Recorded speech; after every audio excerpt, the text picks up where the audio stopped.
Halo, apa kabar Roti Friends? Semoga kabar kalian selalu baik dimanapun kalian berada ya. Di video kali ini, sesuai dengan judulnya, jadi aku pengen cerita-cerita nih tentang gimana sih cara aku memulai bisnis aku ini. Buat kalian yang belum tahu Notify Studies itu apa sih? Nah, jadi Notify Studies itu diangkat dari nama all shop aku. Jadi all shop ini tuh jual stiker, planner, notebook, celengan, isi binder, dan sebagainya untuk keperluan journaling ataupun catat-catat materi. Tapi buat kalian yang penasaran, kira-kira ada apa aja sih? Biar kebayang, langsung aja buka link di description box dan cek IG-nya ya. Jadi sebelumnya ini aku senang banget nonton video dengan konten journaling, planning, dan mereka itu pakai stiker-stiker lucu gitu. Sampai akhirnya aku pengen coba juga journaling dan beli deh beberapa stiker dari salah satu online shop di Shopee.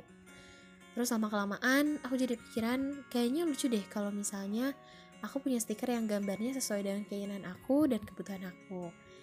Dan dari situ juga akhirnya nemu salah satu stiker shop di Indonesia yang udah terkenal banget.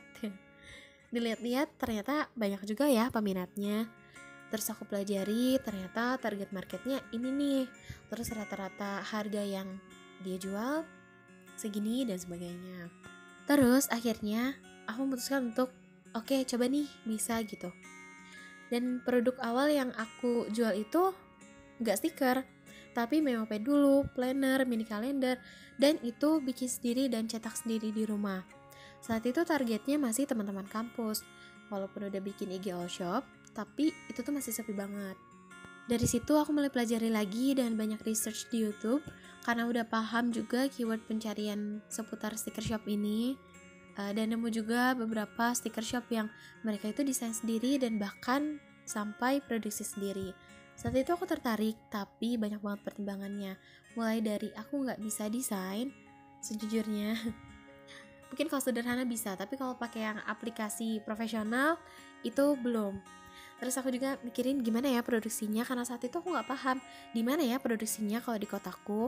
Terus bahannya itu apa yang harus aku bilang ketika aku mau cetak. Karena waktu itu informasinya belum terbuka ini tentang yang sharing seputar stiker shopnya. Singkat cerita, akhirnya aku nemu nih salah satu printing di kotaku. Aku langsung datang ke tempatnya, aku tanya-tanya juga mulai dari harga, bahannya itu apa, perbedaannya itu apa. Dan aku juga banding ke beberapa printing lainnya sampai nemu yang pas. Tapi saat itu aku belum punya desain. Jadi sampai akhirnya aku keingetan kalau misalnya aku punya teman yang bisa desain. Dari situ aku langsung pesan 2 desain. Emang sih harus bermodal dulu, tapi untuk teman-teman yang udah bisa desain mungkin akan lebih mudah ya. Waktu itu aku coba cetak beberapa lembar dan mulai beranikan bikin Shopee dan rajin update IG. Dan aku juga coba untuk cari orang yang bisa aku jadikan tempat endorse. Ya, jadi aku belajar tentang endorse ini dari bisnis yang sebelumnya. Dan sampai akhirnya nemu orang yang pas untuk di endorse. Dengan market yang sangat sesuai, dan alhamdulillah visitor all shop aku tuh langsung naik pada saat itu. Nah, sebelum ngobrol lebih jauh tentang promosi, aku juga mau cerita kalau misalnya proses produksinya itu nggak mudah. Karena aku masih bikin di printing untuk produksi, hasilnya udah jelas beda-beda. Kadang ada yang warnanya terlalu cerah, gelap, atau kadang hasilnya bisa dibilang cacat.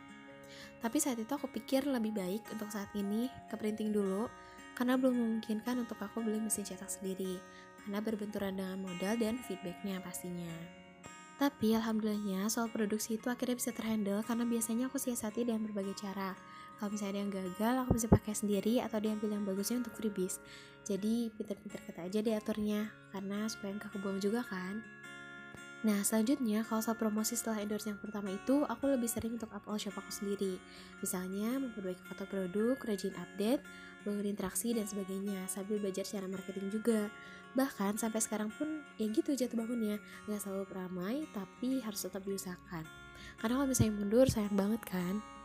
Hal positifnya aku ambil ya gak apa-apa, jadikan ini sebagai proses belajar aja. Kan mau gak mau kita tuh jadi belajar tentang fotografi, editing, belajar tentang marketing, sampai desain juga dan sebagainya. Yang kalau misalnya gak dipaksa, mungkin aku gak akan tahu tentang hal ini. Terakhir, kalau misalnya diringkas, aku ingin kasih tips dengan poin begini. 1. Cari ide bisnis apa yang mau kita jalani, bisa berawal dari apa yang kita suka atau baca target market. Yang kedua, mulai aja dulu, jangan banyak pikir. Tapi juga harus dibarengi dengan riset. pelajari produk, market, promosi, dan sebagainya berkaitan dengan rencana bisnis kamu. Yang ketiga, soal modal, mau gak mau tentu kita harus menyisihkan. Misalnya, modal untuk satu produk dulu nih, dan sebagainya. Untuk kedepannya kita bisa pakai sistem pre-order, dan sebagainya. Yang keempat, jangan berhenti belajar. Yang kelima, semangat berproses, belum laku gak apa-apa. Anggap aja kayak kita kenalan sama orang, pasti kan perlu proses. Nah, orang lain pun sama. Beli produk kita, perlu kenal dulu, perlu waktu dulu, sampai akhirnya ada trust untuk membeli. Nah, jadi mungkin itu tadi cerita plus tips memulai bisnis ala aku. Semangat untuk kalian yang lagi mau memulai atau lagi menjalaninya. Ayo kita saling sharing supaya aku juga bisa belajar dari kalian. Jangan lupa komen di bawah untuk pertanyaan kalian kalau misalnya ada, atau request konten selanjutnya seputar stiker shop ini. Dan terima kasih juga sudah menonton. Jangan lupa ditunggu video selanjutnya.